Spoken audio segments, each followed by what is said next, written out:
Have you ever felt a presence so ancient and malevolent that the very air turns cold and heavy? A feeling that you're being watched by something that isn't human.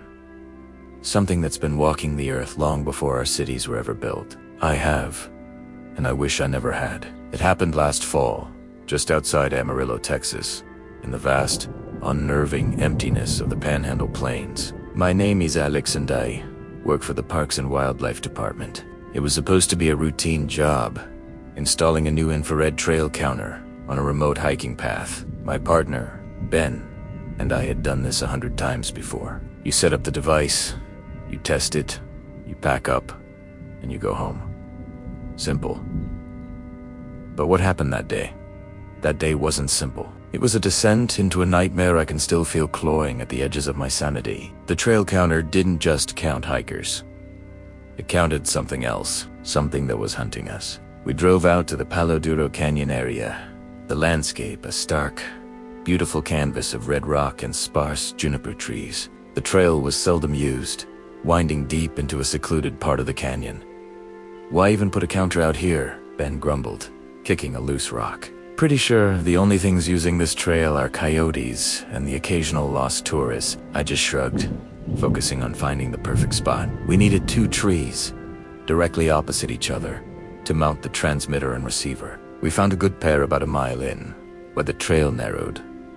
The air was still, almost unnaturally so. No birdsong, no rustle of critters in the underbrush, just a profound, listening silence. We got to work drilling the mounts and setting up the equipment.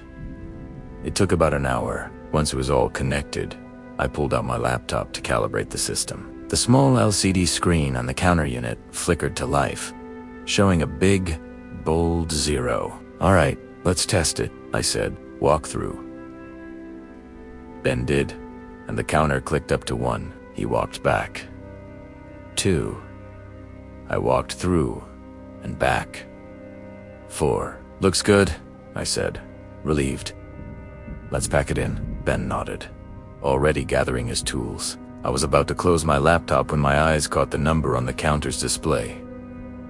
It had changed. It now read 5. I frowned. Ben, did you just walk through again? He was 20 feet away. He's back to me. Nope. Haven't moved. My heart skipped a beat. A glitch, maybe? A deer? I scanned the area. Nothing. The trail was empty in both directions. The silence was suddenly heavy, pressing in on me. I tried to shake it off. Weird, I muttered, making a note to check the sensor's sensitivity logs later. I typed a command to reset the counter back to 0. As we finished packing our gear, I glanced at it one last time. The number was 7. My blood ran cold. Ben, I said, my voice barely a whisper. Look. He walked over, his easygoing demeanor vanishing as he saw the number. What the hell? 7?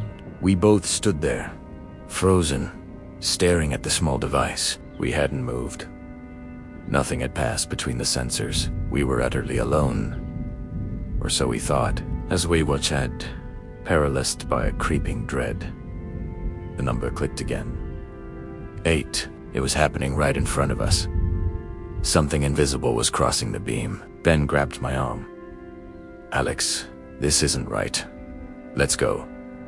Now. But I was transfixed. My scientific curiosity was at war with the primal fears screaming in my gut. 9, then 10.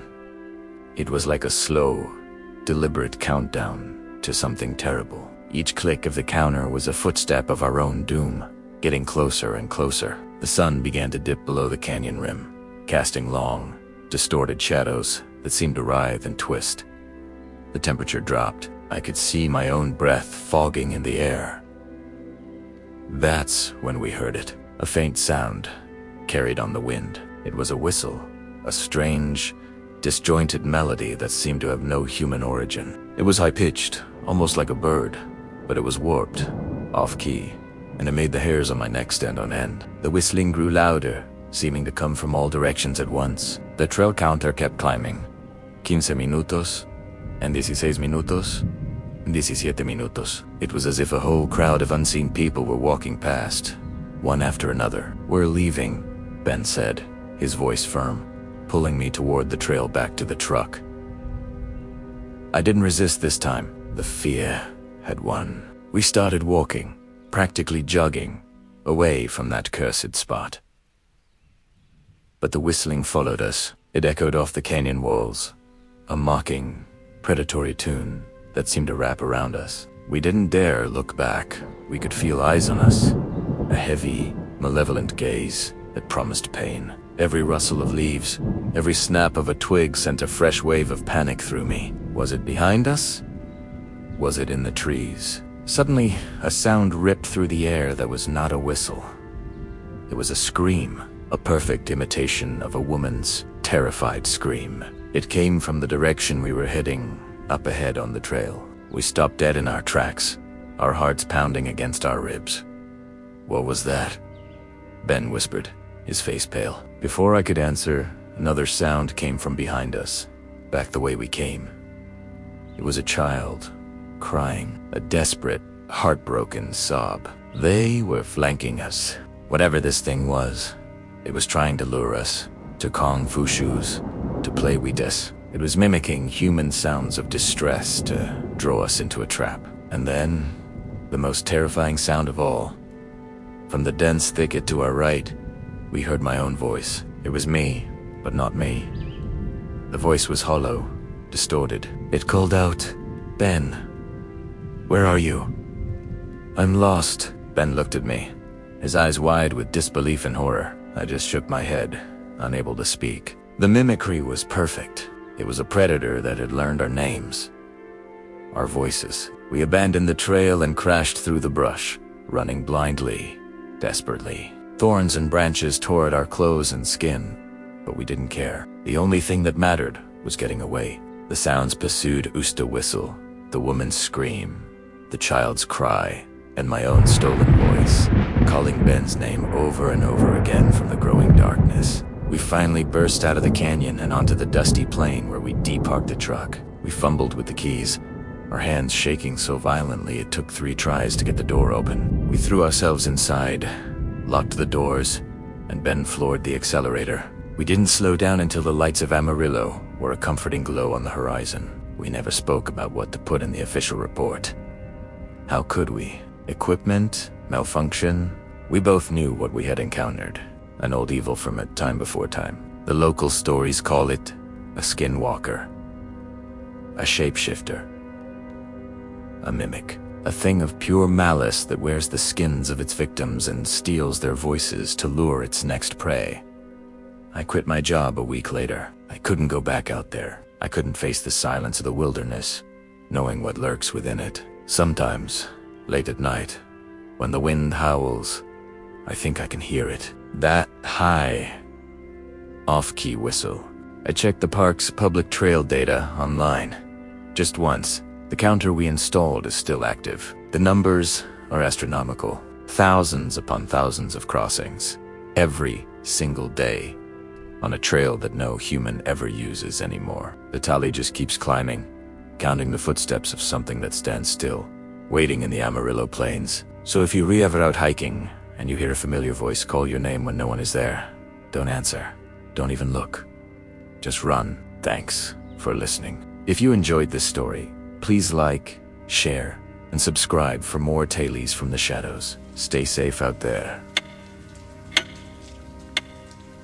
The Durango Wilderness. It's a place of breathtaking beauty, where the mountains seem to touch the sky and the air is so crisp it almost hurts to breathe.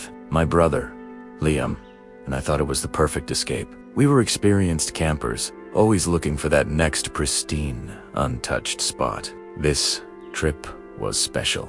We were scouting a new, remote area for a future group expedition. We drove for hours, then hiked even longer, leaving all traces of civilization behind until the only sounds were the wind and the pines, and the crunch of our boots on the trail. We finally found it, a small, secluded meadow, encircled by ancient aspens, with a clear stream babbling nearby. It was perfect. The sun was beginning to dip below the peaks, painting the sky in shades of orange and purple. We dropped our heavy packs with a sigh of relief. "This is it, man," Liam said, a wide grin on his face. "This is the spot." I agreed, already imagining our friends' faces when we brought them here. As we started unpacking, I went to fetch some water from the stream. That's when I saw them. Footprints. In the soft mud by the water's edge. At first, I wasn't alarmed. Maybe another hiker had been through. But as I looked closer, a cold dread washed over me. They were boot prints, identical to the ones I was wearing. The tread pattern, the size, everything. I called Liam over, my voice a little shaky. "Hey, check this out. Looks like we weren't the first ones here." He knelt, examining them. "Weird," he muttered. "These look exactly like our boots." We followed the tracks. They led from the stream, across the meadow, and circled the exact spot where we had just dropped our packs. Then, they simply vanished into the tree line. We were unsettled, to say the least. How could someone with our exact boots have been here, circled our future campsite, and then disappeared? It didn't make any sense. We tried to rationalize it. A coincidence, maybe a popular boot brand, but the tracks were fresh. So fresh it looked like they were made just minutes before we arrived. The feeling of being watched began to creep in, a primal instinct that makes the hairs on your neck stand up. We decided to set up camp anyway, trying to shake off the eerie feeling. As we hammered in the last tent stake, a twig snapped in the woods, loud and sharp. We bought fruits, staring into the darkening trees. "Probably just a deer," I said, trying to convince myself more than Liam. Night fell fast in the mountains. The temperature dropped, and we built a roaring campfire, its light pushing back the oppressive darkness. The forest, which had been so serene during the day, now felt alive and hostile. Every rustle of leaves, every distant hoot of an owl, sounded like a threat. We sat close to the fire, our conversation strained and quiet. That's when we heard it. It was a simple, three-note tune, echoing from deep within the woods. It was melodic, almost playful. But in that context, it was the most terrifying sound I'd ever heard. We fell silent, straining our ears. A few moments later, it came again, this time from a different direction, closer. "Did you hear that?" Liam whispered, his eyes wide. I could only nod, my throat too tight to speak. The whistling continued, circling our camp, always just out of sight. It was a human sound, but no human would be out here, in the middle of nowhere, playing games in the dark. The sound was toying with us, letting us know we were not alone, and it knew we were scared. Panic started to set in. We grabbed our biggest flashlights, their powerful beams cutting through the darkness, but revealing nothing but a wall of trees. The whistling stopped. The silence that followed was somehow even worse. Then, we heard a new sound. It was a voice, whispering from the shadows. It was faint, distorted by the wind, but it was unmistakable. It was my voice. It whispered my name. Ethan, ... Liam grabbed my arm. "What was that?" he hissed. "It sounded like you." Before I could answer, it happened again, this time from the other side of the camp. A perfect mimicry of Liam's voice, whispering his own name. Liam. This was impossible. We were completely isolated. There was no one else for miles. The thing in the woods wasn't just watching us. It was learning. It was mimicking us. The whispers grew more frequent, more confident. We heard snippets of our conversations from earlier in the day, played back to us with chilling accuracy. "This is the spot." My own voice echoed from the darkness. "Looks like we weren't the first ones here." Liam's voice followed. It was a psychological attack, designed to break us. We were trapped in a nightmare. We scrambled into our tent, zipping it up as if that flimsy piece of nylon could protect us. We could hear something moving outside, circling the tent. Not the heavy tread of an animal, but a light, almost delicate footfall, like someone walking on their toes. It started scratching at the tent fabric, long, slow scrapes, like fingernails dragging down a chalkboard. Then, the whispers came right next to the tent wall, right beside my head. It was my mother's voice, a voice I hadn't heard in years. It was telling me to come outside, that everything was okay. Tears streamed down my face. I knew it was a trick, a cruel, twisted manipulation, but the sound of a voice was almost unbearable. Liam, pale and shaking, put his hand over my mouth, shaking his head frantically. We stayed like that for what felt like an eternity, huddled together in the dark, listening to the monstrous parody of our lives unfold just inches away. The sounds finally subsided as the first hint of dawn began to lighten the eastern sky. We didn't sleep a wink. As soon as it was bright enough to see, we burst out of the tent. There was no sign of anything. No tracks other than our own. No sign of the tormentor. It was as if it had all been a terrible dream. We didn't hesitate. We abandoned everything. The tent, our sleeping bags, our expensive gear, none of it mattered. We just grabbed our day packs with water and a little food and we ran. We didn't follow the trail. We just bolted in the direction we knew the car was. We ran blindly through the undergrowth, branches whipping at our faces, our lungs burning. We didn't stop. We didn't look back.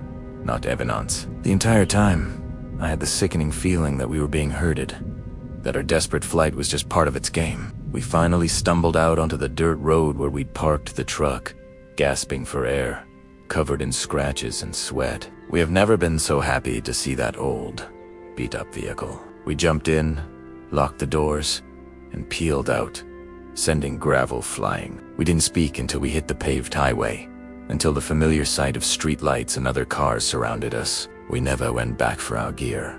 We never told our friends about the perfect campsite. Some places, we learned, are left untouched for a reason. They belong to something else. And sometimes, when you find your own footprints already there, it's not a coincidence.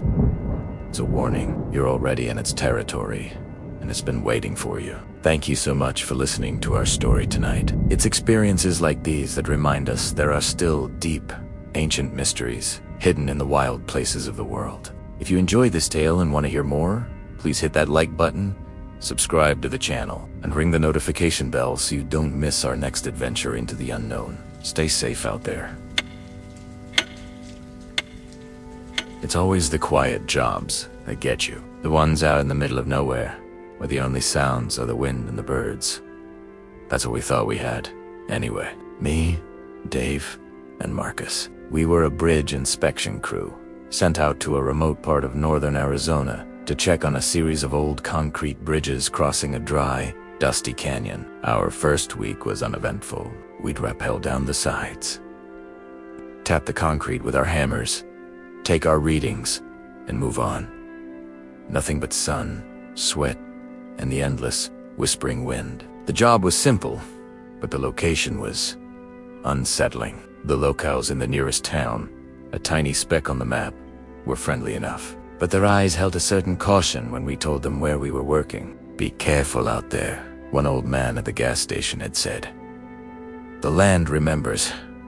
We just laughed it off. Just local superstition, we thought. The weirdness started on the fourth bridge. This one was older than the others, covered in a thick carpet of green moss that clung to its underside like a damp, living skin. It spanned a deeper, darker part of the canyon, where the sunlight barely touched the bottom. As I began my descent on the rope, a strange feeling washed over me. It felt like being watched. I scanned the canyon walls, the scrub brush, the rocks below. Nothing. Just shadows and silence. I landed softly on a wide ledge beneath the bridge's arch. Dave was already there, setting up his equipment. "You feel that, eh?" whispered his voice tight. He just nodded. The air was heavy, still, and cold, despite the desert heat. Marcus was still up top, monitoring our lines. I started my inspection, running my hand over the cool, damp moss. That's when I saw them. At first, I couldn't process what I was looking at. They were handprints, but they weren't pressed into the moss. They were pushed out from underneath, from inside the concrete itself. The moss was stretched thin over the impressions, outlining them perfectly. They were a yuhei, far larger than any human hand I'd ever seen, with long, spindly fingers and what looked like knuckle prints. 4 distinct knuckles on each hand, pressed so hard against the concrete that they had permanently disfigured it from within. "Dave," I stammered, my voice barely a whisper. "Look at this." A cameo bear, his flashlight beam dancing across the wall. His breath hitched. The prints were everywhere, covering the entire underside of the bridge. Dozens, maybe hundreds of them, as if something, or many somethings, had been sealed inside the concrete while it was still wet, pushing, clawing to get out. "This is impossible," Dave said, tracing one of the outlines with a trembling finger. "This bridge was poured 70 years ago. What could do this?" The silence that followed was broken by a crackle from our radio. It was Marcus. "Guys, you need to see this." His voice was strained, filled with a panic I'd never heard from him before. "The canyon floor. It's moved." Dave and I scrambled to the edge of the ledge and peered down. My heart hammered against my ribs. Below us, in the deep shadows, things were stirring. At first, it looked like a herd of deer or coyotes, their shapes indistinct in the gloom. But they weren't moving right. They moved with a jerky, unnatural gait, their limbs bending at impossible angles. And their eyes glowed with a faint, predatory light. A low sound began to echo up from the canyon floor. It wasn't a growl or a howl. It was a chorus of faint, dry whispers, like sand scraping against stone. It sounded like mimicry. I could almost make out words, distorted fragments of human speech, woven into a chilling, incoherent song. Then, one of the figures below us stopped. It slowly lifted its head, its glowing eyes locking directly onto ours. It wasn't an animal. Its face was a horrifying mockery of a human's, stretched and distorted over a long, canine snout. It opened its mouth, and a perfect imitation of Marcus's voice echoed up to us. "Come on down," it called. "The inspection's not over." Panic exploded in my chest. "Pull us up. Marcus, pull us up now," I screamed into the radio. The line went taut, and we started ascending, scrambling up the concrete wall as fast as we could. Below us, the whispers grew into a cacophony of stolen voices, men, women, children all, calling to us, begging us to join them. I risked a glance down. The figures were climbing. They moved up the vertical canyon walls with terrifying speed, their long limbs finding perches where there should have been none. They weren't just climbing, they were flowing up the rock, their bodies contorting like smoke. We were almost at the top when I saw it. Directly below Dave, one of the creatures lunged. It was impossibly fast. Its hand, a grotesque thing of bone and stretched skin, shot out. I saw its long, sharp claws dig into the heel of Dave's boot. He screamed, a raw, terrified sound that was instantly swallowed by the canyon. The rope jerked violently. I looked up and saw Marcus struggling with the winch, his face pale with terror. Then, from the bridge itself, came a deep, grinding groan. The concrete around us began to crack. The handprints, the knuckle prints pressed through the moss, started to move. The moss split open as long, gray fingers pushed their way out of the solid concrete. The things sealed inside were breaking free. I clawed my way over the railing, collapsing onto the roadbed, gasping for air. I turned back just in time to see the rope holding Dave snap. He fell, his scream cutting off abruptly as the things below swarmed him. I didn't wait to see more. I grabbed Marcus, and we ran. We didn't look back. We sprinted to our truck, the air filled with the sound of cracking concrete and a symphony of stolen, screaming voices. We drove all night, not stopping until the sun was high in the sky and the canyon was 100 miles behind us. We never filed a report for that last bridge. We quit the next day. Sometimes, when it's quiet, I can still hear them. The whispers, and sometimes, in my darkest nightmares, I see those hands. Those terrible hands with 4 knuckles. Pushing, always pushing, from just beneath the surface. The land remembers, the old man said. Eh? Was right. And some things are better left undisturbed, sealed in their concrete tombs, because what's buried doesn't always stay that way. Thank you for listening to my story. If you enjoyed it, please hit that like button and subscribe for more tales from the edge of the map. Stay safe out there, and never, ever ignore the warnings of the locals. The hum of the generator was the only thing breaking the dead silence of the West Texas night. I was a greenhorn geologist, barely a year out of college, sent to a remote drilling site to collect some core samples. It was my first overnight stay on a rig, and the isolation was already getting to me. The towering Derrick, lit up like a skeletal Christmas tree, felt less like a beacon of industry and more like a lonely monument in a vast, dark ocean of mesquite and dust. The day crew had left hours ago, leaving me with the night shift a handful of seasoned roughnecks and their foreman. The foreman, a guy named Jed, was strange. It was a tall, sinewy man with eyes that seemed to hold the darkness of the surrounding landscape. He moved with an unsettling quietness for a man his size, appearing and disappearing from the shadows of the rig like a phantom. He never seemed to eat or drink, just watch. He'd stand at the edge of the floodlight's reach, his silhouette unnaturally still, just staring out into the blackness. The other guys on the crew seemed to give him a wide berth. They'd mutter amongst themselves, casting nervous glances his way, but clammed up whenever I came near. Around those AMI was logging samples in the doghouse, the small trailer that served as an on-site office. A piercing shriek tore through the night, echoing from somewhere out in the brush. It didn't sound like any animal I'd ever heard. It was a sound of pure agony, something almost human. The hair on my arm stood straight up. I looked out the window and saw the crew frozen in place, their faces pale under the harsh rig lights. Jed, however, was gone from his usual spot. A few minutes later, one of the roughnecks, a younger guy named Kobe, stumbled into the doghouse, his eyes wide with terror. "Did you hear that?" he whispered, his voice trembling. "It's the third time this week." Jed just walked off into the dark after it, didn't even grab a flashlight. Before I could respond, the radio crackled to life. It was the companyman from the main office, about 100 miles away. His voice was casual.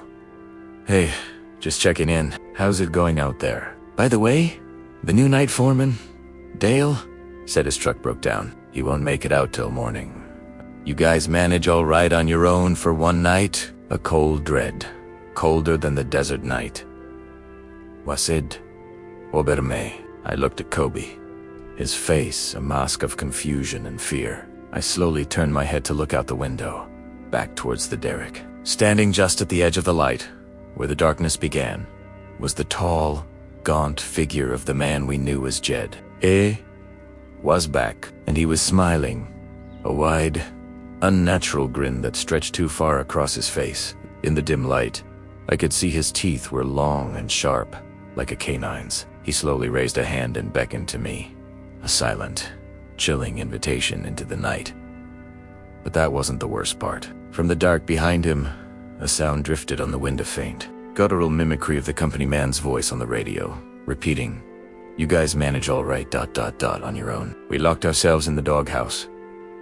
For the rest of the night, we listened. We listened to the scratching at the metal door, the soft footsteps circling the trailer. We listened to the whispers, voices of our own friends and family calling our names, begging us to come outside. They were perfect imitations, but they were all layered over that same low, guttural growl. One of the roughnecks started sobbing, saying it was his daughter's voice. We had to hold him back from opening the door. The thing outside, the thing pretending to be Jed, seemed to enjoy our terror. It would tap on the windows, its long, spindly fingers scraping against the glass. Sometimes, we'd catch a glimpse of its face pressed against the Panit's eyes glowing with a faint, predatory light, its form shifting and contorting in the shadows. The most terrifying moments were the silences, the long stretches where the scratching and whispering would stop, and all we could hear was the hum of the generator and our own frantic heartbeats. That's when we knew it was just watching,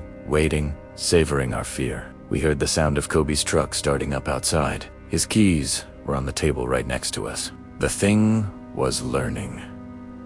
It was toying with us, showing us how exactly it could manipulate our world.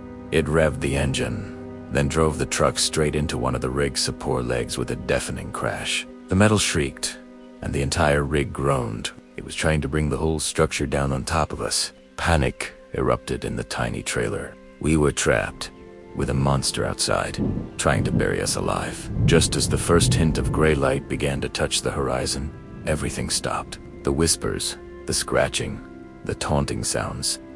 It all just vanished. There was only the wind and the groaning of the damaged rig. We stayed huddled in the doghouse, too terrified to move, until the sun was fully in the sky. When the day crew arrived, they found us pale and shaking. Koba's truck was mangled against the derrick. There were deep, inhuman tracks all around the trailer, but they simply vanished at the edge of the brush. There was no sign of the man we called Jed. He was never on the payroll. He was never even real. I quit that job the next day. Sometimes, late at night, when the wind howls just right, I can still hear those whispers. I can still see that too wide grin in the dark, and I know that somewhere out there, in the lonely places of the world, it's still hunting. Thanks for tuning in to our story. If you enjoyed this chilling tale, don't forget to hit that like button and subscribe to the channel for more terrifying encounters. Stay safe out there, and be careful who you work the night shift with. You never know who or what might be watching from the darkness. The forest floor was still cloaked in the pre-dawn mist, a heavy, damp blanket that clung to everything. My brother, Sam, and I had been out since what felt like the middle of the night, our headlamps cutting weak circles into the oppressive darkness. We were searching for morels, those elusive, brain-like fungi that fetch a small fortune at the farmer's market. The air was thick with the scent of damp earth and decaying leaves, a smell I usually found comforting. But this morning, it felt different. It felt heavy, watchful. Sam was a few yards ahead of me, his light bobbing as he scanned the base of a massive oak. Anything yet, Leo? Hiccupped out, his voice muffled by the fog. Just a lot of false ones, I replied, nudging a suspicious-looking clump with the toe of my boot. I'm starting to think we came out too early. Patience, little brother, he chuckled. The early bird gets the worm, or in our case, the morel. I rolled my eyes, even though he couldn't see me. Sam was always the optimist, the one who saw adventure where I saw potential disaster. We'd been foraging in these woods since we were kids, taught by our grandfather who had a healthy respect, bordering on fear, for the old ways and the stories that came with them. He'd tell us tales of things that walked in the woods, things that weren't quite animal and not quite human. He called them skinwalkers. He warned us never to whistle in the dark, never to answer a voice we didn't recognize, and most importantly, never to speak their name aloud in the forest. To us, they were just spooky stories to tell around a campfire. We were older now, more rationalo. So I thought, that's when I heard it. A faint whisper, like wind rustling through dry leaves. But it had a distinct, melodic quality. It sounded like a name carried on the breeze. It was close. Too close. I froze, straining my ears. Did you hear that? I asked, my own voice barely a whisper. Sam straightened up, turning his headlamp towards me. The bright light blinded me for a second. Hear what? You're getting jumpy, Leo. It's just the wind. But it wasn't the wind. The sound came again, clearer this time. A soft, feminine voice, singing a wordless tune. It was beautiful, hauntingly so, and it seemed to be coming from just beyond a dense thicket of blackberry bushes to my left. Every instinct screamed at me to stay put, to call out to Sam and get the hell out of there. But a strange, powerful curiosity took hold. It was like being in a trance. I felt an irresistible pull towards the sound. I need to see who was singing. Sam, stay here, I said, my voice feeling disconnected from my body. I'm just going to check this out. Leo, wait. Don't be an idiot. Sam's voice was sharp with alarm, but it sounded distant, like it was coming from the other side of a long tunnel. I was already pushing through the thorny branches, ignoring the sharp pricks that tore at my jacket and skin. The singing grew louder as I moved deeper into the thicket. It was mesmerizing, wrapping around me and pulling me forward. The world seemed to narrow until there was only me, the thorns, and that enchanting voice. I finally broke through the bushes into a small, unnaturally perfect clearing. The mist was thinner here, and in the center stood a deer. It was a doe, a coat the color of rich chocolate, and she was staring right at me. Her eyes were a doe wrong. They were too large, too dark, and they held an intelligence that was utterly unsettling. They weren't the soft, gentle eyes of a deer. They were ancient and knowing, and the singing was coming from her. The sound wasn't coming from her mouth, which was closed, but seemed to emanate from her entire being, vibrating in the air around her. My blood ran cold. Grandfather's stories crashed back into my mind with the force of a tidal wave. They can take any shape they want, he'd said. Asterisk, an owl, a coyote, even a deer. They lure you in with a voice you trust, or a sight you can't resist.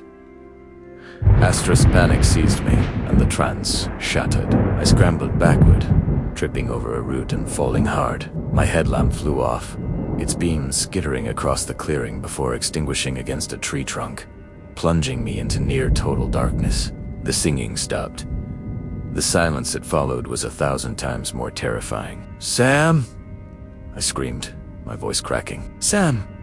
I heard a frantic rustling from the direction I'd come. "Leo, where are you?" "Talk to me!" "It's here. The thing from the stories. It's real," I yelled, crawling blindly back towards his voice. Thorns ripped at my face and hands, but I didn't feel the pain. Then, from the clearing behind me, I heard a new sound, a sickening crack, like large bones snapping and rearranging. It was followed by a low, guttural growl that vibrated through the ground. This was no deer. This was a predator. I finally burst back through the thicket and practically collided with Sam. He grabbed my arms, his face a mask of terror in the beam of his headlamp. "What did you see? What was it?" I couldn't form words. I just pointed back towards the clearing, my whole body shaking uncontrollably. But the sound wasn't coming from the clearing anymore. It was moving, circling us. A dry, scraping sound, like claws on rock, accompanied by that same deep growl. We were being hunted. "We have to go. Now," Sam yelled, pulling me along. We ran. We crashed through the undergrowth, heedless of the branches whipping our faces. The sky was beginning to lighten, turning from inky black to a bruised purple, but it offered no comfort. The forest felt alien, a labyrinth designed to trap us. The sounds of our pursuer were always just behind us, sometimes to the left, sometimes to the right. It was toying with us, hurting us. Suddenly, a voice cut through the woods, clear as a bell. "Help me!" We both skidded to a halt. It was my voice, exactly my voice, but filled with a terror and desperation I didn't feel in that moment. It was coming from a stand of tall pines about 50 yards away. Sam looked at me, his eyes wide with confusion. "Leo, but you're right here." "It's not me," I gasped, my heart hammering against my ribs. "Don't listen. Grandfather said it can mimic you. It's a trap. Help. It's got me, Sam. Please." My own voice pleaded from the trees. It was a perfect imitation, down to the slight waver I get when I'm scared. It was a chilling, surreal experience. Hearing your own voice beg for help when you're standing right there. Sam was frozen, his face a battle of logic and instinct. The instinct to save his brother was a powerful one, but it sounds just like you. What if you're wrong? What if something else happened and... It's a lie, Sam. Look at me. I grabbed his shoulders, forcing him to meet my eyes. It's me. I'm right here. We have to keep moving. The voice cried out again, this time ending in a choked-off scream that was abruptly cut short. The sound was so convincing, so visceral, that for a split second, even I doubted myself. Sam let out a pained cry, his resolve crumbling, and that's when it made its move. From the direction of the mimicked voice, a figure emerged from the shadows. It was tall and emaciated, moving on two legs, but in a jerky, unnatural way. Its limbs were too long, its joints bending at impossible angles. Its skin was pale and stretched taut over a skeletal frame, like dried parchment. And its face. It at no face. It was a smooth, blank expanse of skin, except for a pair of hollow, black sockets where eyes should have been. We didn't scream. The sound was trapped in our throats, choked by pure, undiluted terror. We just turned and ran, blind with panic. We ran until our lungs burned and our legs felt like lead. The forest seemed to stretch on forever, every tree looking the same as the last. Then, I stumbled, my ankle twisting with a sickening pop. I went down hard, a cry of agony escaping my lips. Sam spun around, his face pale. The scraping, clicking sounds of our pursuer were getting closer. "I can't," I sobbed, clutching my ankle. "You have to go." "Sam." "Ren." "I'm not leaving you," he yelled, trying to hoe me to my feet. But my weight was dead on my throbbing ankle. It was useless.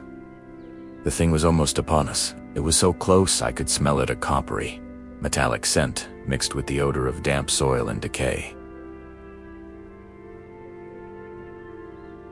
This was it. This was how we ended. And then I felt a strange calm wash over me. I looked at Sam, at the terror in his eyes, and a different voice came out of my mouth. It wasn't mine. It was deep, raspy, and ancient. It spoke a single word, a word I didn't know but understood completely. The creature stopped. It tilted its featureless head, its hollow sockets, seeming to stare right through me. "Leo? What did you just say?" Sam whispered, his eyes flicking between me and the creature. I didn't know. The word had come from me, but it wasn't my own. It felt like something had spoken through me. It felt like my own throat had been hijacked. The creature took one hesitant step back, then another. It let out a low hiss, a sound of frustration and perhaps fear. Then, with a speed that defied its gangly form, it turned and melted back into the shadows of the forest. We stayed there for what felt like an eternity, trembling in the growing light of dawn, listening. The only sounds were our own ragged breaths and the normal, waking chirps of morning birds. The oppressive, watchful feeling was gone. Sam eventually helped me up, and using him as a crutch, we limped our way out of the woods. Neither of us spoke. What was there to say? We had walked into a children's ghost story and barely walked out.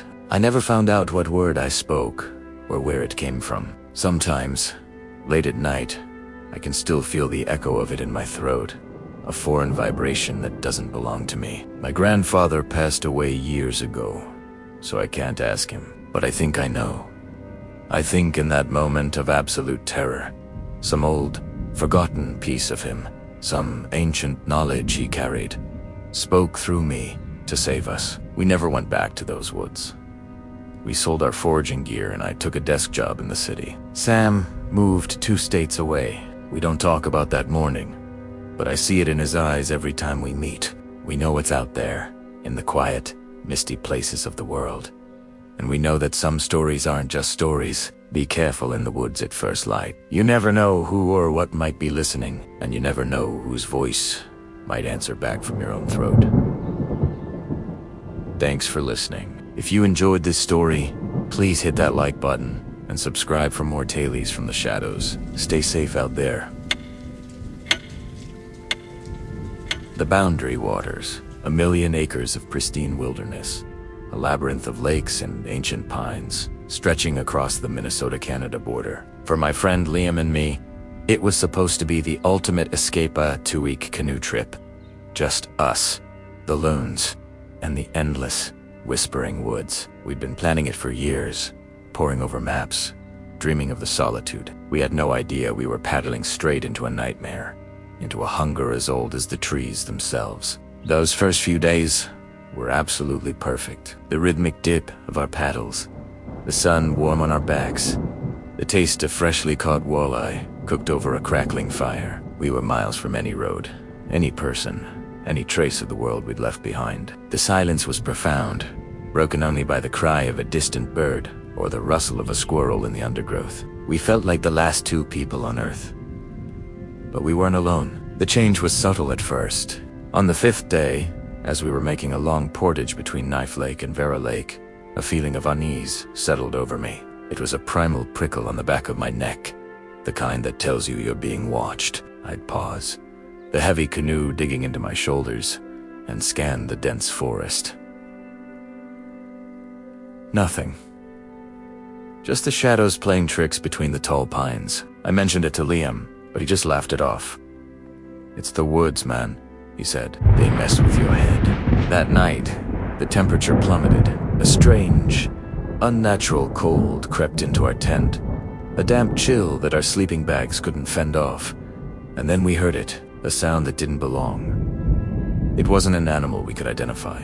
It was a high, thin whistle, almost like the wind, but it had a pattern, a cadence. It seemed to circle our campsite, moving impossibly fast, first from the water's edge, then deep in the woods behind us. We lie terry-frozen, listening to the whistle and the frantic, snapping sounds of branches breaking. Something large was out there. The next morning, we found tracks near the edge of our camp. They were long, unnervingly narrow, and sunk deep into the hard-packed earth, as if whatever made them was impossibly heavy. They weren't bear, they weren't moose. They looked almost human, but grotesquely stretched, with claw marks gouged into the dirt at the end of each print. A foul, coppery smell, like old blood and decay, hung in the air. Liam wasn't laughing anymore. We packed up in a hurry, our hands shaking, the beauty of the wilderness now twisted into something menacing. We decided to push hard, to cut our trip short, and head back to the entry point. But the woods seemed to work against us. The portage trails felt longer, more confusing. The lakes, once our serene highway, now felt vast and hostile, and the feeling of being watched never left. It was a constant, oppressive weight. Worse, the whistling returned each night. Closer this time, we started hearing a voice, or what sounded like one, woven into the wind. It would whisper our names. Dan ... Liam, a dry, rasping sound that scraped at the edges of our sanity. One afternoon, while paddling across a mirror-still lake, Liam suddenly screamed and pointed. On the far shore, standing between two enormous white pines, was a figure. It was impossibly tall and skeletal, its limbs elongated and twisted at unnatural angles. Its skin was the color of bruised meat, stretched taut over a rack of jutting bones, and its head was like a deer's skull, crowned with a rack of dark, jagged antlers. But where the eyes should have been, there were only deep, hollow sockets that seemed to drink the light. It just stood there, watching us. As we stared, paralyzed with terror, it raised a long, clawed hand and beckoned. We paddled faster than we ever had in our lives, our muscles screaming, our hearts hammering against our ribs. We didn't stop until we reached the next portage, hauling the canoe and our gear onto the shore in a blind panic. We knew what it was. We'd read the old stories, the local legends whispered around campfires, tales meant to scare tourists, a Wendigo, the spirit of eternal hunger, the thing that walks between the pines. The stories said it could mimic voices, that it could move like the wind, that its very presence brought a deadly, unnatural winter. The stories, we now knew, were real. That night was the worst. We didn't even try to sleep. We sat with our backs against a large boulder, a roaring fire in front of us, our camp axe and a heavy knife between us. The whispering was constant, circling us. "So hungry," it rasped, the voice sounding like it was right beside my ear. "Let me in." "So cold." It started using the voices of our loved ones. I heard my mother, crying, begging me to help her.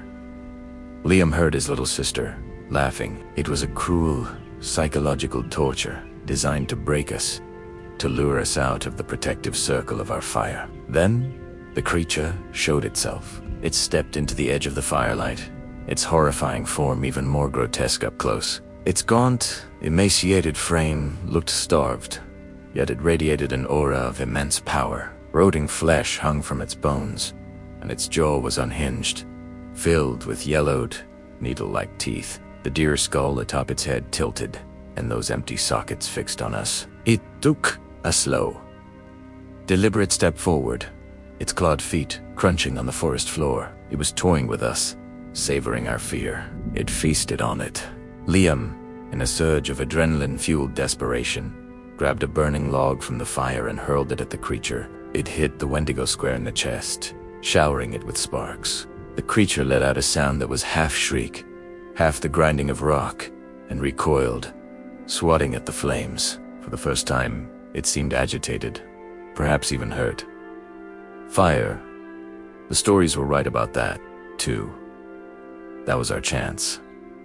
We didn't hesitate. We abandoned everything: the tent, our food, our gear. We grabbed only the canoe, the paddles, and the axe, and we ran. We crashed through the undergrowth and the pitch dark, guided only by the dim light of the moon, the Wendigo's enraged screams echoing behind us. We reached the water's edge, threw the canoe in, and paddled for our lives. We paddled all night, not daring to look back, expecting at any moment to feel its icy claws close around our necks. Every shadow seemed to hold its shape.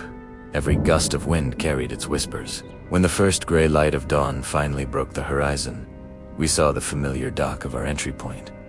We'd made it. We collapsed onto the wooden planks, sobbing, gasping, our bodies and minds utterly broken. We never talked about what happened in the Boundary Waters, not in detail. How could we? Who would believe us? But I know what I saw. I know what I heard. Sometimes, when the wind blows just right, I can still hear that high, thin whistle. I can still hear my name being whispered. I will never forget the feeling of that ancient hunger, the hunger that walked between the pines, and I will never, ever go back into those woods. Some places are not meant for us. Some places hold a darkness, a hunger that is patient and is always, always waiting. Thanks for tuning in to our story tonight. The wilderness holds many secrets, and some are best left undiscovered. If you enjoyed this tale and want to hear more encounters from the dark corners of the world, be sure to hit that like button and subscribe to the channel. Until next time, stay safe and be careful what you listen for in the silence of the woods. The off-season was my favorite time to be a campground host in the high desert of New Mexico. The biting winds kept most sensible people away, leaving me with the sprawling quiet of the junipers and the vast, stardusted sky. I loved the solitude. Or at least, I used to. The ranger station was a 20-mile drive away, so I was truly on my own. My duties were simple. Make sure the few die-hard campers who trickled in were registered and that the facilities were maintained simply in Owuuk. That evening, a bone-chilling cold had settled in early. I was in my small, heated trailer, nursing a cup of tea and reading an old paperback when the motion sensor light outside flickered on. I peered through the window. The empty campground was bathed in a harsh, white light.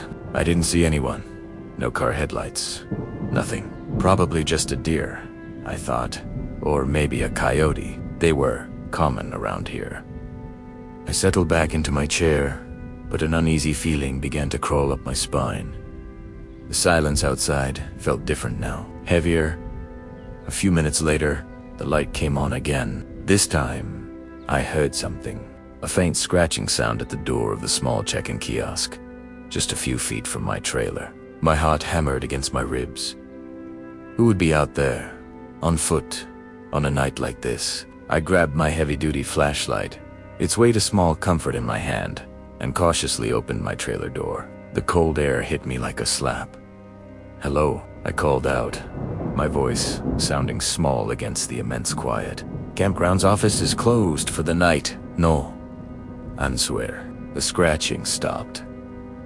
I scanned the area with my flashlight beam, cutting through the darkness. The beam landed on the kiosk door. Nothing.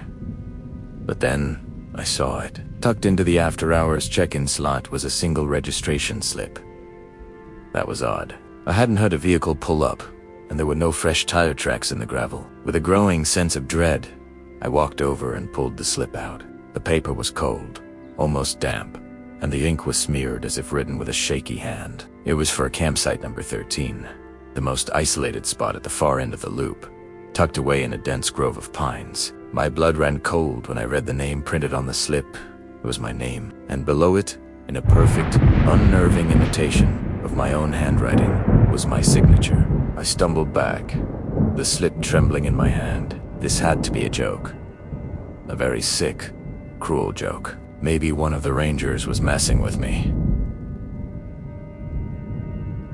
But they wouldn't. They knew how seriously I took my solitude. I shone my light towards Site 13. It was too far to see clearly. Just a black void where the trees were thick. A wave of pure, undiluted fear washed over me. Someone was out there. Someone who knew my name, my signature. I bolted back to my trailer, locked the door, and jammed a chair under the handle. I stood there, panting, my mind racing. I tried to rationalize it. Maybe I filled it out myself and forgot. No, impossible.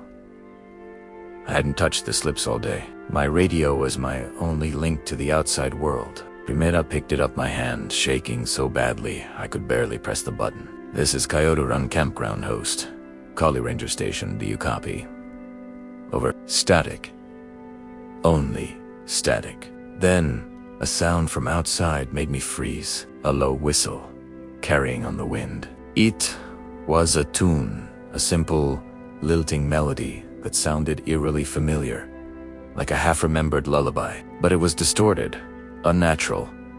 It wasn't human. The whistling circled the trailer, moving with impossible speed. First on the left, then instantly on the right, then from above, on the roof. My dog, a loyal mutt named Buster, who usually barked at so much as a falling leaf, was whimpering under my small table, pressing himself into the corner as if trying to disappear. The whistling stopped as abruptly as it began.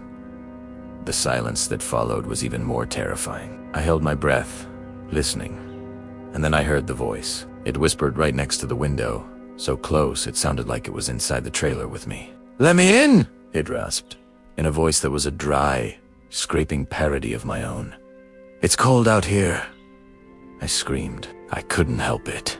I scrambled away from the window, tripping over a rug and landing hard on the floor. The voice chuckled, a sound like dry leaves skittering across pavement. "You signed the check-in slip," it whispered again, the voice now seeming to come from all directions at once.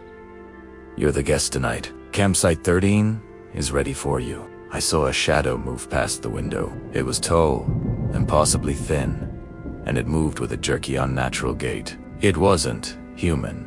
The shape was wrong, the limbs too long, the angles all sharp and incorrect. It paused at my trailer door. I heard the handle jiggle, then a powerful, sickening thud as something slammed against it. The whole trailer shook. Buster let out a terrified yelp. Another slam and the wood around the lock splintered. I knew the chair wouldn't hold for long. I looked around frantically for a weapon. For on escape there was none. The back window was too small. I was trapped. The thing outside wasn't trying to get in anymore. It was just waiting. The whistling started again, closer this time. The melody weaving through the cracks in the walls. A funeral dirge just for me. Hours passed, or maybe it was minutes.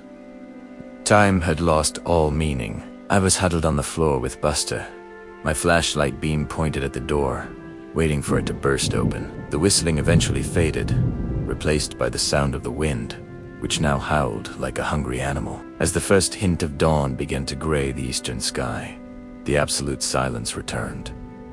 Cautiously, I crept to the window and peered out. There was nothing there. The campground was empty, just as it had been before. The only evidence of the night's terror was the splintered wood on my door and the check-in slip still clutched in my hand. When the sun was fully up, I grabbed my keys, threw Buster in my truck, and drove. I didn't pack. I didn't call the ranger station. I just drove until the campground was a speck in my rearview mirror. I never went back. I left everything behind.